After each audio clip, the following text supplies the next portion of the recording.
Je suis un produit de l'école africaine, alors spécialement ivoirienne parce que c'est là que je termine mes études. Je suis diplômé de l'école supérieure de commerce d'Abidjan. Ensuite, en 85, je rentre dans une grande multinationale. Je m'occupe de distribution et c'est comme ça véritablement que ma carrière professionnelle commence.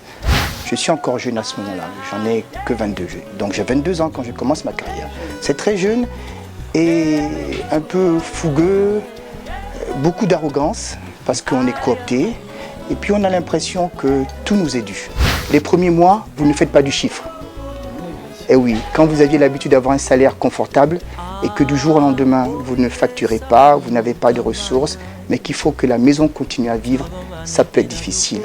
Mais le conseil, c'est que si vous croyez en quelque chose et que vous y croyez vraiment, il faut juste tenir bon. Vous ne savez jamais quand c'est le moment où la pluie va commencer à tomber.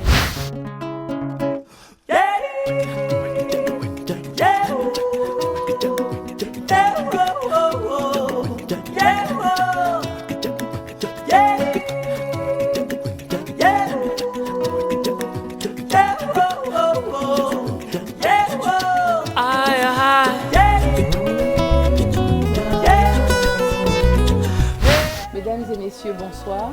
C'est toujours un plaisir de vous retrouver, de partager avec vous l'expérience et les conseils de nos invités.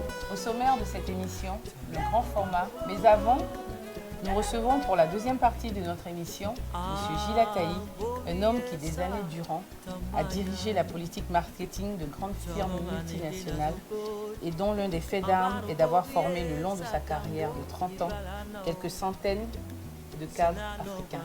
Je dis bien quelques centaines de cadres africains. Gilles Attaï, bonsoir. Bonsoir Corinne Baguinoff. Heureuse de vous retrouver pour cette deuxième partie de cette émission Leitmotiv. Le plaisir est mien.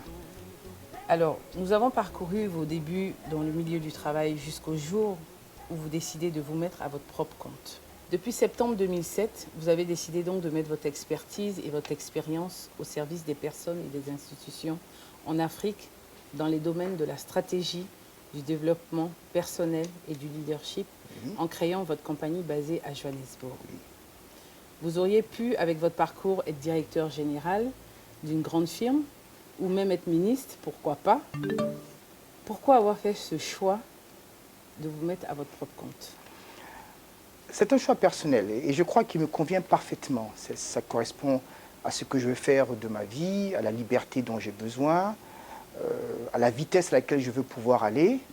Et puis je pense que nous sommes beaucoup de personnes qui devons contribuer, mais contribuer différemment, afin que la somme de nos contributions puisse arriver au résultat que nous voulons. Donc je suis très heureux dans ce que je fais.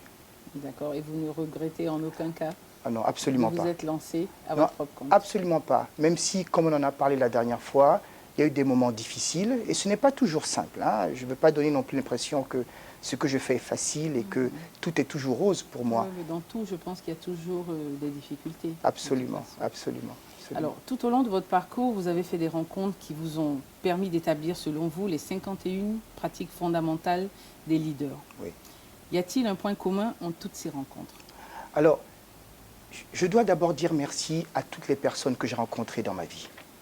Je commence par les deux premières personnes les plus importantes, absolument, ma mère, mon père. Ils ont tissé en moi tout ce qui aujourd'hui fait la nature de ce qui m'intéresse. Après ça, je parlerai bien sûr de mon épouse, de nos enfants, et puis de tous mes amis, et même de mes ennemis, parce que toutes ces personnes ont fait des choses qui m'ont développé. Absolument, elles ont toutes contribué. Maintenant, le rapport entre toutes ces rencontres et les 51 pratiques fondamentales des leaders est le suivant. Chacune des personnes que j'ai rencontrées, certaines pendant une longue période, d'autres le temps d'une conversation, d'un échange, d'un regard quelquefois, ont laissé sur moi, certaines, une empreinte indélébile. Mais elles ont toutes laissé quelque chose qui m'ont donné envie d'aller plus loin, quelque chose qui m'a inspiré, quelque chose qui m'a envie de m'élever et de pouvoir aider d'autres personnes. Et quand j'ai regardé à toutes ces choses, j'ai vu qu'il y avait 51 choses que ces personnes faisaient collectivement. Je dis bien collectivement parce qu'il n'y a pas une personne qui a les 51 pratiques. Peut-être 4 chez vous, 3 chez moi, 12 c'est une autre personne, mais collectivement, il y en a 51. D'accord. Et donc, c'est ce que j'ai voulu mettre à disposition de tout le Quand monde. vous dites des personnes qui ont laissé en vous des choses, vous parlez de choses positives ou de choses Ah qui oui, peuvent être aussi négatives peut-être? non, non, non, là je parlais Positive. uniquement des choses positives. Ouais, D'accord. il y a des gens qui m'ont laissé des marques indélébiles très négatives et amères. Non, je ne parle pas de ces personnes-là. Voilà, plutôt Non, du non, positif. Absolument, absolument. Je ne parle que de ce qui est positif et qui permet à d'autres de pouvoir s'élever et d'être inspirés positivement. Absolument. Ouais. Alors, à la page 36 de votre livre, vous dites la 4e pratique fondamentale est de garder ses résolutions pour soi. Oui. Il est courant qu'en début d'année, comme en ce moment, l'on partage ses résolutions. Vous, vous dites non. Pourquoi? C'est assez intéressant parce que, vous savez, je ne me souviens même pas de l'ordre de toutes les 51. J'imagine. Voilà, alors donc là c'est la 4e. Oui, mais je sais ce que j'ai dit. Ce que je dis et j'explique.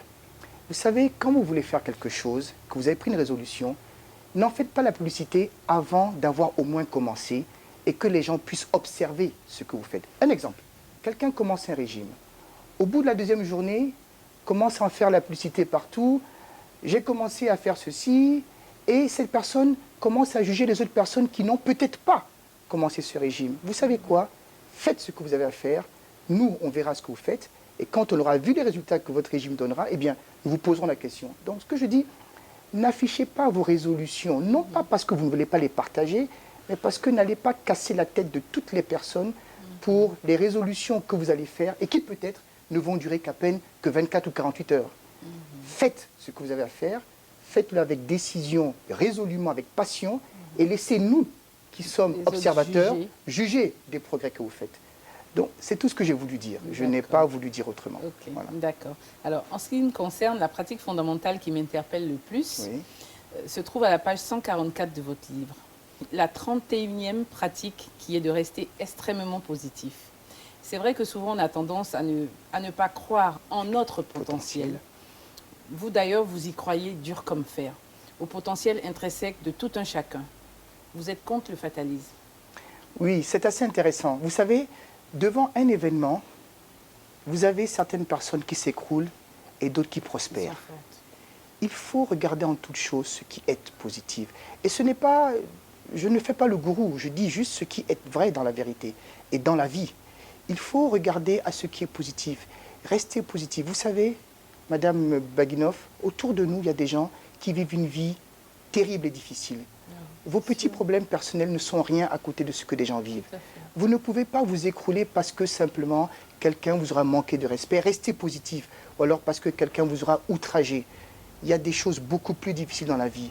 Je crois qu'il faut juste garder la dimension, la perspective qui permet de rester positive en sachant que ces petites contingences personnelles ne sont rien à côté de tout ce que certaines personnes, loin de nous, endurent tous les jours, mais sans jamais se plaindre. Tout à fait, parce que je pense que même au-delà de tout ça, on est toujours privilégié par rapport à quelqu'un d'autre. Beaucoup plus Quoi que qu'il beaucoup de... arrive. Absolument, je suis d'accord avec vous, madame. Alors, parmi toutes ces pratiques fondamentales, pour être un leader, y a-t-il, selon vous, qu'il faut avoir comme une vertu cardinale? Ah, j'aime toutes les 51. Hein. C'est difficile de me demander de choisir parmi les 51 celle qui... Ben, bon, peut-être pour vous faire plaisir, je vais dire, je ne me souviens plus de son numéro, mais choisir ses batailles. D'accord. Comme femme, comme homme, il est important que nous sachions précisément ce sur quoi nous ne sommes pas prêts à négocier. Il y a des choses sur lesquelles je ne dois jamais tergiverser. Des choses sur lesquelles je ne suis pas prêt à faire la moindre concession. Je dois prioriser. J'aime beaucoup cette pratique qui explique comment est-ce que les personnes qui nous inspirent et ces personnes qui font de grandes choses savent les batailles qu'elles ne peuvent pas abandonner. Mais elles savent également ce qu'elles sont prêtes à concéder. Si elles ne le ont pas, eh bien, ce n'est pas grave. Mais il est important de choisir ces batailles et celles qu'on a choisies, eh bien, il faut les gagner. Il faut se battre pour y arriver. Il faut se battre pour y arriver. Monsieur Attaï, avant de revenir sur votre parcours, je vous propose donc de suivre le grand format. Une touche délicate, une élégance affirmée.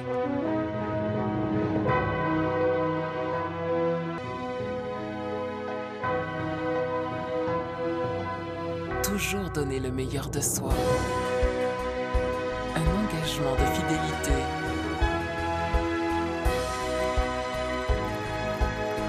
Une vision de rêve. Idole, mon opticien.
Je suis Fofana Lassana.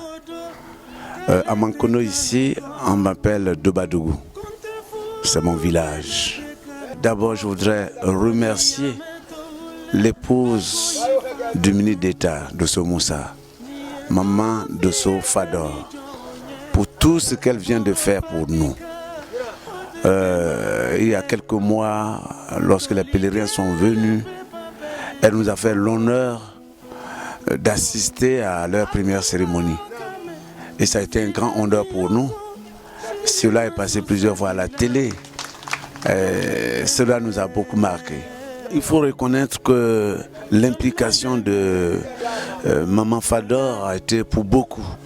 Beaucoup doutaient de l'effectivité de cette association. Alors, depuis son implication, les gens ont pris conscience, les gens ont cru, et au jour d'aujourd'hui, tout le monde est en train de venir, tout le monde veut faire partie de l'association. Vous voyez, ce chapiteau, ces chaises, ces bâches, voilà, ce sont les dames qui sont en Europe, qui ont eu les échos favorables, qui ont eu des échos positifs de l'association, qui ont déboursé 1 million pour nous apporter ce soutien. Je m'appelle Vasiliki Fofana et je suis le président de l'association des 8 villages, la sous-préfecture de Mankono. Comme vous-même vous le constatez, c'est l'effervescence. C'est une première dans l'histoire des 8 villages. Demain, c'est la femme du ministre d'État, M. Dosso Moussa, qui va parrainer la cérémonie de Dobadougou.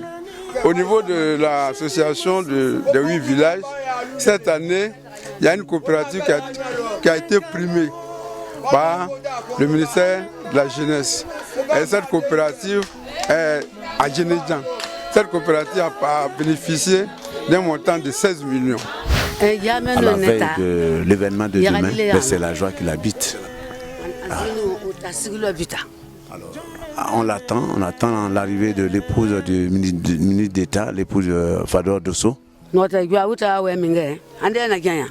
Sinon, après la bénédiction, on allait se disperser. À cause de l'épouse du ministre d'État, on va. Donc on l'attend. Sinon, après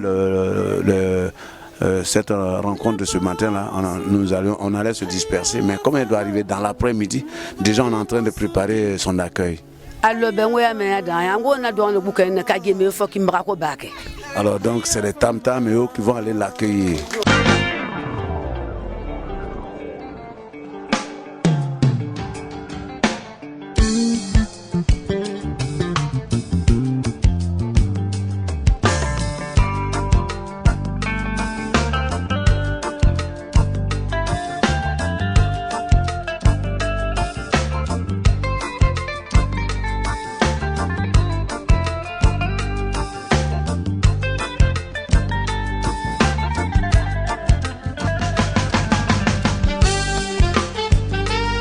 Je m'appelle Alain Fofana Ishaka, qui a quitté Abidjan pour venir faire un événement. En Abidjan, il y a 8 villages. On fait toutes les choses ensemble. Aujourd'hui, nous on est venus pour faire cet événement. à Dobadou ici. C'est ça là qui nous a envoyé que vraiment notre association est très bonne. Asila ala bisoya ala andre helalo anya lo meno yabi anya la sana talo le lo Dobadou yabi ejide wa lawo dama do so musa wa ejide ndama olo koyebi ambe wa na lo anga to le do so musa ka amarende olo wa na ka do ba kanye anga kola anga do so musa kola ali bi osa ala sidama. Je voudrais saluer les femmes des 8 villages qui ont compris que c'est dans l'organisation féminine, dans les regroupements qu'elles peuvent tout avoir. Et je pense que leur association est à saluer. Et elles ont eu la main heureuse en choisissant Madame Dosso Fatou, Fantakwe des 8 villages, j'ai nommé Fador. Moi c'est M. Sissena Mori, deuxième adjoint de la commune de Mankondo. Également fils de Makondo aussi. Il faut dire que cette association des 8 villages est une association très importante qui peut contribuer à l'épanouissement de la jeunesse de nos enfants, à la scolarisation des enfants aussi. Je voudrais avant tout saluer la marraine de cette cérémonie qui nous donne l'occasion de nous retrouver tous aujourd'hui ici. Les 8 villages sont devenus une entité notoire aujourd'hui dans le paysage social de cette région. 8 villages qui décident de se mettre ensemble, de mettre leur sort en commun, de mettre leur projet de développement en commun. Comme on le dit toujours, c'est l'union qui fait la force. Et on peut en cela s'inspirer d'un modèle que nous voyons en Europe, l'Union européenne. C'est 25 ou 26 entités qui se réunissent pour mener des actions de développement ensemble. Je pense que cela doit inspirer tout un chacun d'entre nous. Aujourd'hui, dans la région, nous avons la chance d'avoir le ministre d'État, Moussa Dosso, comme un leader de cette région. Et un leader qui a à cœur de propulser le développement de cette région. Donc ce n'est pas anodin si aujourd'hui l'épouse du ministre d'État est aujourd'hui ici pour marquer cet événement symbolique. Pour dire à tous que là où il y a l'entente, là où il y a l'union, nous sommes prêts à apporter le concours qu'il faut. Et c'est ainsi que peut se traduire la présence de Madame Fatou Dosso aujourd'hui ici à Mankono, pour montrer que là où il y a l'union, là où il y a la cohésion, elle est prête à apporter sa contribution.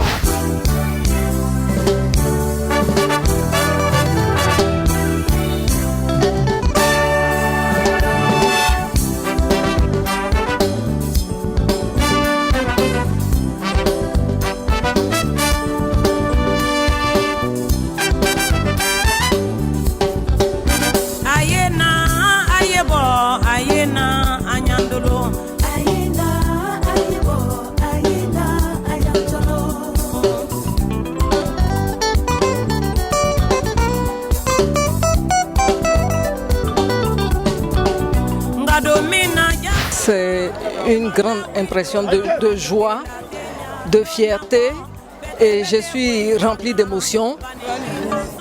Vraiment, je suis une femme comblée aujourd'hui. Je n'ai pas pensé un seul instant que mes sœurs des 8 villages allaient me réserver un accueil aussi chaleureux, aussi familial. Ce soir, je pense à Moussa qui n'a pas pu faire le déplacement parce qu'il est à la présentation des vœux au chef de l'État. Mais Moussa est représenté ici par Mamadou Dosso et son épouse Bintou.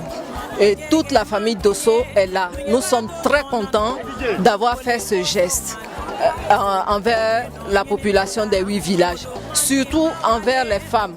J'encourage vraiment mes sœurs des 8 villages à se battre, comme j'ai dit, et nous allons nous battre ensemble. Le travail est important. Il faut se battre et nous allons réussir ensemble. Au niveau de notre amicale ADEM, la plupart des épouses de ministres ont déjà des activités dans la localité de leurs époux. Et la plupart d'entre elles aussi ont des ONG. Et puis vraiment, elles font presque toutes les activités en faveur des populations parce que nous sommes là, nos époux sont là pour accompagner les populations. An bɛ malo k'a la, an bɛ futu k'a la, an bɛ fɛnkɛ k'a la, baga k'a la. A diyala hali ka tɛmɛ a dan kan. An bɛ Musa Doso muso fola si la k'a ko kɛnɛya la. Hali ale n'a cɛ bɛɛ, hali ale n'a cɛ bɛɛ, hali ale n'a cɛ bɛɛ. An bɛ taa hɛrɛ bɛ o de la. Nka don min na yafa ma, i furukɛ yɔrɔ lɔ woroma, i kanikɛ yɔrɔ lɔ woroma, i barokɛ yɔrɔ lɔ woroma, i taama yɔrɔ lɔ woroma.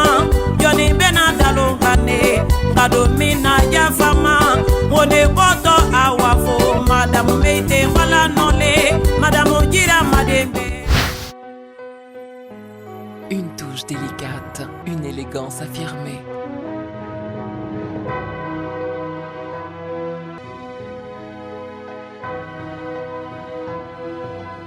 Toujours donner le meilleur de soi.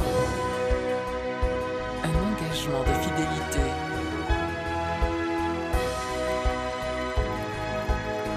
Une vision de rêve.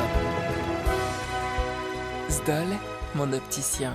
De retour avec notre invité, M. Gilles Ataï, expert en leadership, un homme qui a décidé de partager son expérience à travers un livre qui est disponible à la librairie Aleph au Plateau et dans plusieurs pays de la sous-région. En effet, nous avons un partenaire ici, vous l'avez nommé, mais nous avons également voulu avoir ce livre disponible dans 16 capitales. Donc ce livre est à Dakar, il est à Lomé, il est à Kinshasa, il est à Brazzaville, dans plusieurs autres endroits, parce que le message doit arriver à tout le monde. Merci. Alors, M. Ataï, combien de temps vous aura-t-il fallu pour écrire ce livre? Il m'aura fallu en réalité un peu plus de 3 ans. Un peu plus de 3 années, et puis sur la fin, 6 mois pendant lesquels je suis vraiment sérieux avec. Parce qu'il y a eu un moment où pendant 2-3 mois, je ne fais rien du tout.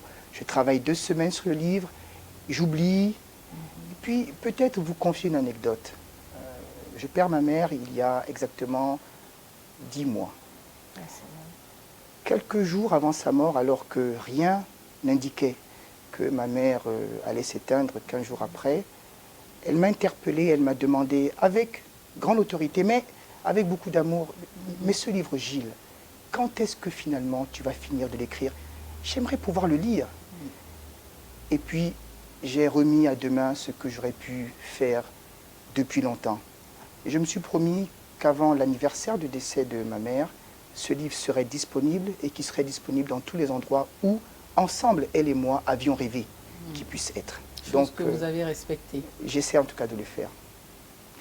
Vraiment, pour la mémoire de votre mère, je pense que c'est une très bonne chose que vous soyez battu pour arriver à le faire. Merci, merci beaucoup.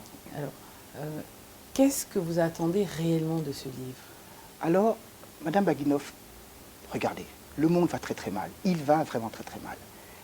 Il faudrait que nous arrêtions de faire l'apologie de la raison du plus fort. Il faudrait que maintenant on puisse proposer des solutions qui, malgré la compétition qui existe entre les nations, entre les personnes, entre les institutions, permettent à chacun de prospérer. Et c'est possible. Il faut que nous changions certains de nos paradigmes. Et ce livre a la capacité, je le crois humblement, de pouvoir changer notre regard sur les choses. Ce livre ne s'adresse pas simplement aux cadres ou même aux étudiants. Il s'adresse à tout le monde. Il faut que depuis nos familles, qui sont les plus petites cellules communautaires, depuis nos lieux de travail, nous changeons notre manière de regarder à l'autre.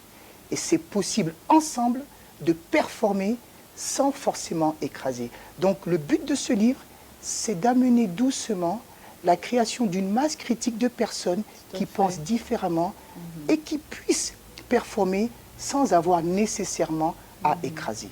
C'est ça que nous voulons dans ce livre. Même si on pense différemment, ça n'empêche pas d'évoluer dans une même direction.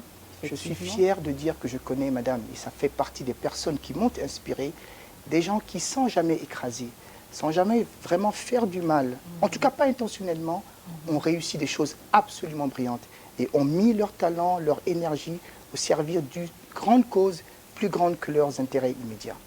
Il y a des hommes sur cette terre. Quand je dis hommes, je parle avec grande H. Et j'aimerais que ce livre puisse amener à la transformation et à la réalisation de plus d'hommes, de femmes, de conscience. Alors, mesdames et messieurs, je vous présente donc ce livre, Les 51 pratiques fondamentales des leaders.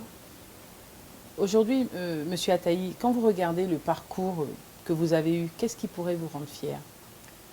Ce qui me rend le plus fier, mais peut-être pas pour moi, c'est vraiment de savoir que j'ai travaillé à développer, à former, à donner des promotions à des cadres africains qui aujourd'hui font la fierté de plusieurs organisations. De savoir qu'à Kinshasa, à Lomé, à Cotonou, à Libreville, à Abidjan, à Dakar, j'ai des gens avec lesquels j'ai travaillé qui aujourd'hui sont à un niveau très élevé. Et je suis fier de cela. C'est ce qui me fait plaisir. J'imagine. Sauf qu'en disant toutes ces villes, j'en ai dû en oublier quelques-unes et j'espère que je n'ai pas fait de jaloux. Mais bon, j'ai juste voulu dire quelque chose. C'est peut-être de ça que je suis le plus fier. Mais encore, surtout d'avoir été un relais de quelque chose que j'ai reçu. Et d'espérer que ce que j'ai reçu, je le donne aussi fidèlement que possible pour que ce puisse continuer véritablement. Exactement, parce que de toutes les façons, après vous, il y en aura encore toujours d'autres qui vont continuer justement à donner ce que vous avez commencé à faire. Et ce livre va vraiment aider à faire ceci. Ce sera un relais, une courroie de transmission. Merci, Monsieur Ataï. Nous sommes presque à la fin de notre émission. Monsieur Ataï, je rappelle que votre livre, Les 51 pratiques fondamentales des leaders, est déjà disponible en librairie dans plusieurs pays de la sous-région, comme nous le disions tout à l'heure. Et je le conseille vivement à tous nos téléspectateurs qui veulent réussir leur année 2016. Je serais heureux, peut-être avant de terminer, Corinne Baguinov, de pouvoir vous le signer, de pouvoir vous mettre un petit mot à vous. Avec plaisir. Ah ben, le plaisir sera le mien en tout cas. Merci beaucoup.